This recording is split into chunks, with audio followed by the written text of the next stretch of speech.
दर्शकबिन यतिखेर भुन्टी सिरियलमा धेरै समयदेखि थल परिरहेको भूपेन्द्र भने बोल्न थालिसकेका छन्। हो दर्शकबिन, योभन्दा अघिल्लो एपिसोडमा भूपेन्द्र बोल्न नसक्ने र हिन्डुल गर्न नसक्ने अवस्थामा जीवन र मृत्युसँग बेडमा लडिरहेको अवस्थामा थियो। उनकै श्रीमती भुन्टीले हेरचाह गरिरहेकी थिइन् भूपेन्द्रलाई। तसर्थ यतिखेर भने भुन्टीलाई आफ्नै जेठानी दिदीले धेरै यातना र पीडाहरू दिइरहेकै थिए।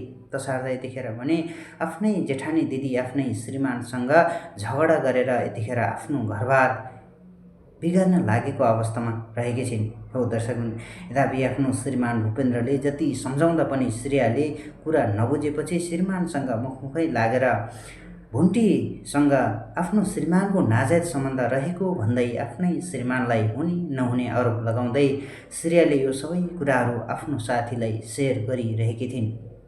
तसर्थ आफ्नो श्रीमानसँग बस्न नसक्ने र श्रीमानसँग म त डिभोर्स नै गर्छु कि क्या हो भनेर आफ्नो साथीसँग यो कुराहरू सेयर गरिरहेकी थिइन् श्रेयाले।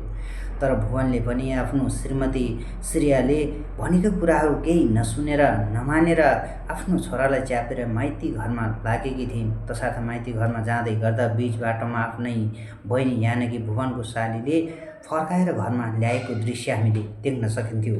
तसर्थ घरमा ल्याउँदा पनि आफ्नो दिदीले त कुरा बुझेनन्। आफ्नै सालीले पनि दिदीसँगै लागेर भिनाजुलाई हुने नहुने कुरा गर्दै विभिन्न आरोप लगाउँदै भिनाजुलाई नै तल देखाएपछि यतिखेर भिनाजु यानि कि भुवनले भने गाउँबाट सासू ससुरालाई फोन कल गरेर सहरमा बोलाएको दृश्य हामीले देख्न सकिन्थ्यो। तसर्थ श्रेयाले सबै कुराहरू श्रीमानसँग भएको र नभएको आरोप लगाउँदै भुन्टीसँग श्रीमानको नाजायज सम्बन्ध रहेको कुरा साथीलाई बताउँदै गर्दा गाउँबाट आएको आफ्नै बुवाले गाला चड्किने गरी श्रेयाको दिएको कुरा हामीले देख्न सकिन्छ।